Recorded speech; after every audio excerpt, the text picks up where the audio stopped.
Praise the Lord. இயேசுவின் நாமத்தில் உங்களுக்கு அன்பின் வாழ்த்துக்கள். நல்லா இருக்கீங்களா? இந்த நாளிலும் கூட பாருங்க, லூக்கா சுவிசேஷம் 6ஆம் அதிகாரத்துல 46ஆம் வசனம் இப்படியே சொல்லுகிறது. கவனித்து பாருங்க. என்னை ஆண்டவரே ஆண்டவரே என்று நீங்கள் சொல்லியும் நான் சொல்லுகிறபடி நீங்கள் செய்யாமற் போகிறது என்ன? இன்னைக்கு அநேக பேர் விசுவாசிகள், ஏன் ஊழியக்காரர்களே ஆண்டவரே ஆண்டவரேன்னு சொல்றோம், அட்டிக்கு ஒரு தடவை இயேசு இயேசுன்னு சொல்றோம்.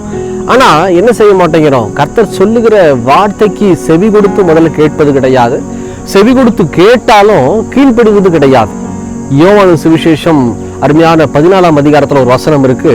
ஒருவன் என் மீது அன்பாய் இருந்தால் அவன் என் வசனத்தை கைக்கொள்ளுவான்னு ஆண்டு சொல்றார்.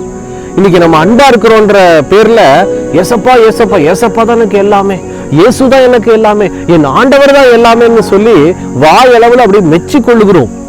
ஆனா ஆண்டவர் சிம்பிளா சொல்லிட்டாரு, நீ இயேசு இயேசுன்னு சொல்றதுனால, அப்பா அப்பான்னு சொல்றதுனால மாத்திரமல்ல, இதோ என் மீது அன்பா இருந்தா என் வசனத்தை கை கொள்ளுவேன். சிம்பிளா. இன்னைக்கு நம்ம வசனத்தின்படி வாழ்றோமா? சிந்தித்து பாருங்க. நிறைய சகோதரன் சகோதரி நான் என்னுடைய வாழ்க்கையில பாக்குறேன், அவங்க எல்லாம் சொல்லுவாங்க, ஏசப்பா தாங்க எனக்கு எல்லாமே, ஏசப்பா சொல்லுன்னா எதுவுமே இல்லைங்க அப்படின்னு சொல்லுவாங்க. ஆனா ஆண்டவர்கிட்ட பர்மிஷன் கேட்கிற ஒரு வழக்கமே கிடையாது. அதாவது வசனத்தின்படி ஆண்டவரே இந்த கடன் வாங்கட்டுமா? ஒரு வீட்டுக்கு நான் போயிருந்தேன், ஒரு சகோதரி சொல்றாங்க, அப்படியே ஓப்பனா பப்ளிக்கா சொல்றாங்க.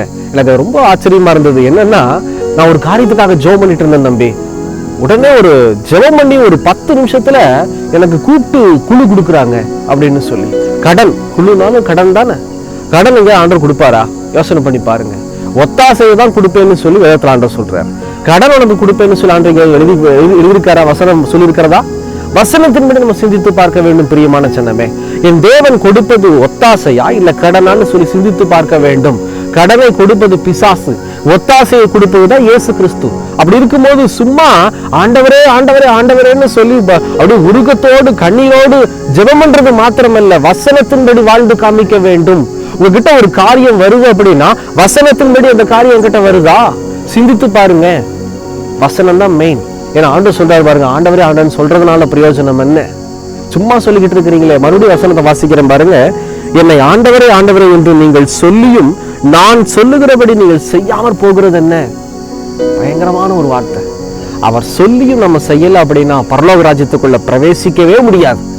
இந்த வார்த்தையை கேட்பது யாரா வேணா இருக்கலாம், ஊழியம் செய்கிறவர்களாய் கூட காட்சி அளிக்கலாம், எவ்வளவு பெரிய ஊழியம் செஞ்சிருக்கலாம் நம்ம.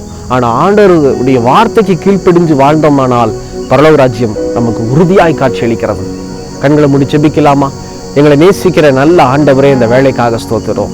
ஆண்டவரே, இதோ மெய்யான எங்கள் தேவன் எங்களோடு கூட இருக்கிறேன்ப்பா.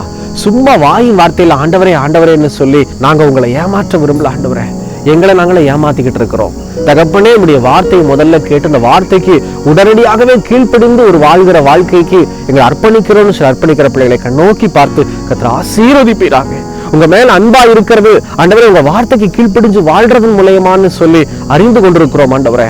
அதன்படியாக வாழ எங்களை அர்ப்பணிக்கிறோம். தொடர்ந்து ஆசீர்வதியும் இயேசுவின் நாமத்தில் பிதாவே. ஆமேன் ஆமேன். தொடர்ந்து ஜெபம் பண்ணுங்க, வசனத்தின்படி வாழுங்க. அதுதான் இயேசு மேல வச்சிருக்கிற ஒரு அன்பு, அதுதான் மெய்யான அன்பு. எங்களுக்காகவும் ஜெபித்துக் கொள்ளுங்கள். கர்த்தர் உங்களை ஆசீர்வதிப்பாராக. God bless you.